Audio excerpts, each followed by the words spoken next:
Welcome to A Plus Bio. Dear students, today's class is totally important.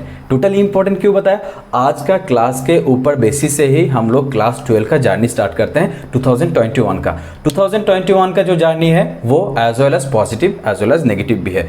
Positive क्यों है? Positive इसलिए है क्योंकि आप लोगों को बहुत ज़्यादा नंबर मिलने का स्कीम है इस साल। प्लस नेगेटिव फीडबैक क्या है? Negative as there is reduction of syllabus. So इस साल 2021 का क्लास 12 सीबीएसई बोर्ड का जो सिलेबस चेंज हुआ है इसी के ऊपर आज का वीडियो है।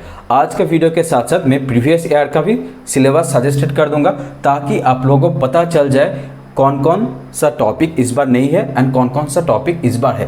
प्लस आज के वीडियो के साथ साथ मैं बता भी दूंगा कौन से टॉपिक में आपको ज़्यादा इंपॉर्टेंस देना पड़ेगा, कौन से चैप्टर को आपको थोड़ा इंपॉर्टेंस कम देना पड़ेगा। प्लस मैं यहाँ पे सजेस्टेड प्रीवियस ईयर का प्रोवाइड कर रहा हूँ, आप यहाँ से भी प्रीवियस ईयर का जो सिलेबस है वो भी आप देख सकते हैं। चलिए आज का वीडियो स्टार्ट करते हैं। आज का वीडियो का दोनों ही पॉजिटिव एंड फीडबैक मैं आपको बता दूंगा क्या इस साल 2021 बैच का पॉजिटिव प्लस नेगेटिव फीडबैक क्या है आप लोगों के लिए। देखो पॉजिटिव फीडबैक आप लोगों के लिए ज़्यादा है क्योंकि इस साल आप लोगों को पढ़ना कम पड़ेगा और जो भी चैप्टर आप लोगों को इस बार पढ़ना पड़ेगा वो बहुत ज़्यादा इंपॉर्टेंट है।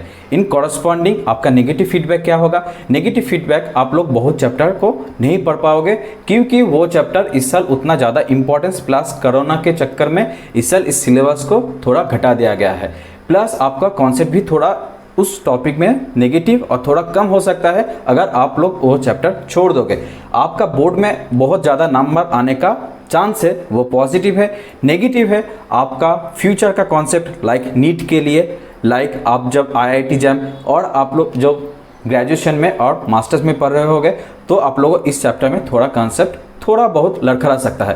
बट अगर आप लोग ध्यान से भी जितना भी चैप्टर है वो पढ़ोगे तो आपका कॉन्सेप्ट बहुत ज़्यादा स्ट्रांग होगा। चलिए सबसे पहले there are how many different unit in 2021 batch of CBSE NCERT biology syllabus. Write it down.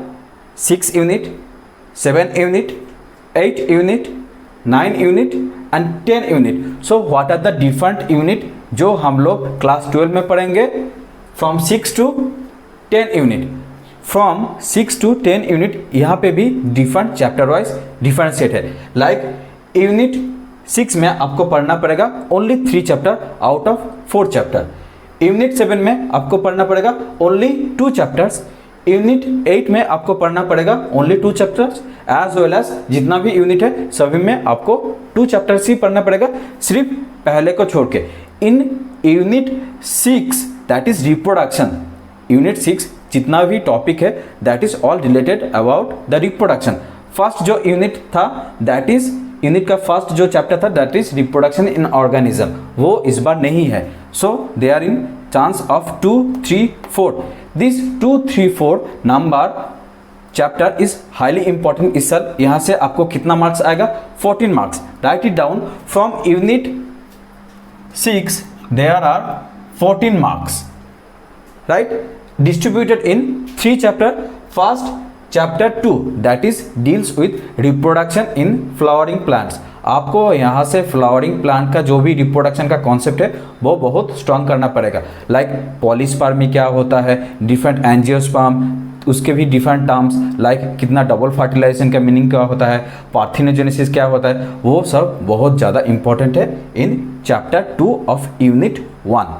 Clear. फिर unit 3 that is deal with reproduction in human. Human में डिफरेंट जो मेल का फीमेल का gametogenesis, different sperm formation, spermatozoa, menstruation cycle, वो बहुत ज़्यादा important है chapter चैप्टर 3 दैट्स डील विथ क्या? That's deal with reproduction in human. And fourth that is reproduction in human welfare, means human के लिए जो रिप्रोडक्शन हेल्थ है that is reproductive health chapter. जो भी डिफरेंट बात कंट्रोल मेजर है वो सब डील्स करता है चैप्टर नंबर 4 से। सो 2, 3, 4 हम लोग का कॉन्सेप्ट क्लियर। नेक्स्ट हम लोग पढ़ेंगे chapter number 5 and chapter number 6। Chapter number 5 and chapter number 6 बहुत ज़्यादा इंपॉर्टेंट है। Write it down. This unit carries 18 marks. How many? It's carries 18 marks. Distributed in 2 chapter. So यहाँ पे आप लोगों को क्या क्या ज़्यादा पढ़ना पड़ेगा। देखो chapter 5 that's is totally genetics, आपको यहाँ पे मेंडल जेनेटिक्स पढ़ना पड़ेगा। को डोमिनेंस क्या है, इनकम्प्लीट डोमिनेंस क्या है, वे बहुत ज़्यादा इंपॉर्टेंट है for NEET as well as in future. अगर आप लोग genetics, mol bio, biochemistry, molecular biology, microbiology, biotechnology, ये सब सब्जेक्ट लेके अगर आपका फ्यूचर करने का प्लान है। नेक्स्ट आपको पढ़ना पड़ेगा molecular basis of inheritance. Molecular basis of inheritance भी बहुत ज़्यादा इंपॉर्टेंट है, like DNA, RNA, different principle in the field of DNA like transformation principle, Hershey and Chase experiment, different P32 DNA का structure, coding region, Hargobind Khorana, RNA splicing, DNA fingerprinting, all दोस्त बहुत ज़्यादा important है। ये 2 चैप्टर आपको बहुत ही ध्यान से और बहुत आसान है। सही बताओ ना, बायोलॉजी का हर सब्जेक्ट व हर टॉपिक बहुत ज़्यादा इंपॉर्टेंट होता है, प्लस बहुत ज़्यादा आसान भी होता है। आपको सिर्फ एक एक करके समझना है, किसी के पॉइंट मिस नहीं करना, क्योंकि अगर आप पॉइंट मिस कर जाओगे तो बाद में आपको पता नहीं चलेगा कि आपको पढ़ना क्या था, कौन सा कॉन्सेप्ट से क्या हो रहा है। सो बहुत आसान तरीके से 1 बाय 1 एक एक करके इसको क्लियर करना है। नेक्स्ट चैप्टर 8 अगर आप लोग, और chapter 8 and chapter 10 in the field of unit क्या है, this unit is deals with the, क्या लिखा है, बायोलॉजी एंड ह्यूमन वेलफेयर। यहाँ पे आप लोगों को मेनली पढ़ना पड़ेगा अगर आप लोग मेडिकल लिए प्रिपरेशन हो रहे हो और आपको मेडिकल फील्ड में जाना है। सबसे पहले चैप्टर 8 से आप लोग पढ़ोगे इम्यूनोलॉजी क्या है, डिफरेंट डिजीज का एग्जाम्पल क्या है, इसका कॉरस्पॉन्डिंग ट्रांसमिटेड कैसे होता है। फिर चैप्टर 10 पे आप लोग क्या कवर करोगे, चलिए वो भी आप लोग जान लेते हैं। चैप्टर 10 वो डील्स क्या करता है, chapter 10 deals with micro organism. कौन सा माइक्रो ऑर्गेनिज्म ह्यूमन के लिए अच्छा है, कौन सा माइक्रो ऑर्गेनिज्म क्या डेवलप करता है of different human welfare as well as इसका डिस्ट्रीब्यूशन कैसा होता है, बायोडाइवर्सिटी कंजर्वेशन, COS ट्रीटमेंट बहुत ज़्यादा इंपॉर्टेंट है। यहाँ से आप लोगों को ज़्यादातर क्वेश्चन आता है। सो चैप्टर 8 एंड 10 से कितना मार्क्स आता है, this unit carries 14 marks. Write it down, this unit carries 14 marks. आप लोगों को इस यूनिट से कितना मार्क्स मिलेगा, 14 मार्क्स। ठीक है, पहला यूनिट से 14, फिर 18, फिर 14। दिस यूनिट 9 बहुत ज़्यादा एप्लीकेटिव लाइन है। क्या है, it's deal with biotechnology and its application. Biotechnology and its application means यहाँ पे biotechnology first unit that deals with biotechnology principle, biotechnology tools, biotechnology different vector, different restriction enzyme, PCR, fingerprinting, ये सब under the division of biotechnology chapter itself. फिर आता है इसका application, means different application of biotechnology in the field of human development like BT cotton, different organism, modified organism. फिर आता है जो TI प्लाज्मिड होता है, that is the application of biotechnology. So ये भी यूनिट बहुत ज़्यादा इंपॉर्टेंट है अगर आप लोग in future biotechnology, microbiology, mall bio, biochemistry लेके आपका कैरियर करना चाहते हो तो आप क्लास 12 से भी इसका प्रिपरेशन ले सकते हो। 11 and 12 this unit also carries, right it down, 12 marks. सही है। फिर यूनिट 10 जो last unit, that units deals with ecology and environment. This unit का सबसे पहला चैप्टर होता है, that is chapter 13 and chapter 15। Chapter 13 is organism and its population.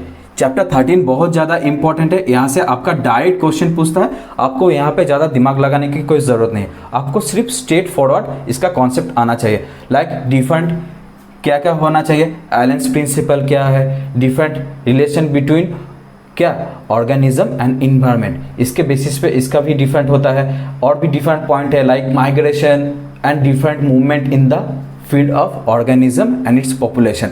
फिर हम लोग पढ़ेंगे दैट इज चैप्टर नंबर 15। ये भी बहुत ज़्यादा इंपॉर्टेंट है।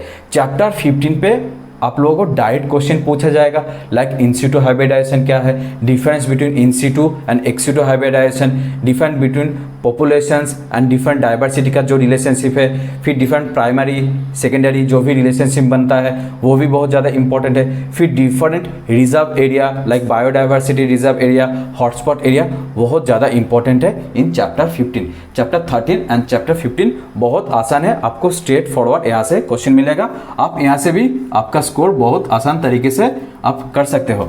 सो how they are differentiated, totally write it down. 12 plus 12 कितना हो रहा है, सभी को प्लस कर दो, कितना बनेगा बताओ। अब इतने यूनिट को प्लस करोगे तो क्या होगा, डिफरेंट यूनिट का जो भी मार्क्स डिस्ट्रीब्यूशन है उसको आप प्लस करोगे तो आपको मिलेगा 70 मार्क्स। आप लोगों को पता है, आप लोगों को marks distribution in the field of theory कितना होता है, 70 एंड 30 होता है इसका practical related. So out of 70 का जो भी मार्क्स डिस्ट्रीब्यूशन 2021 का मैं वो आप लोगों को बहुत अच्छे तरीके से इलाबोरेट कर चुका हूँ। आपको नीट के बेसिस पे प्लस आपको फ्यूचर के बेसिस पे आपको क्लास 12 से ही प्रिपरेशन लेना चाहिए, क्योंकि देखो आप लोगों को अभी घर पे ही ज़्यादा वक्त गुजरना पड़ेगा। In case of corona virus का भी जो आउटब्रेक है वो अगर कम भी हो जाए तो भी आपका लिमिटेशन हो जाएगा। लाइक आप बाहर से भी आपका डिफरेंट जो भी एक्सेसिबिलिटीज है वो आप नहीं ले सकते हो। सो आप घर से बैठे ही आपको आराम से इसको स्ट्रैटेजी वाइज 1 बाय 1 इसको क्लियर करना है। मैं क्या क्या बता दिया हूँ, डिफरेंट यूनिट में क्या क्या इंपॉर्टेंट है, डिफरेंट चैप्टर में कौन सा पॉइंट ज़्यादा इंपॉर्टेंट होता है, मार्क्स कैसे डिस्ट्रीब्यूशन हुआ है। So this are the following different important aspects in the field of class 12 biology CBSE board में, जो एनसीईआरटी का अंदर में जितना भी आप लोगों को पढ़ना पड़ेगा। प्लस आपको इस वीडियो अच्छा लगे तो डेफिनेटली इस चैनल को लाइक एंड सब्सक्राइब कर दीजिए। Okay, bye bye. Subscribe to our YouTube channel A Plus Bio by clicking that red subscribe button and press the bell icon for all real-time academic notification. Thank you.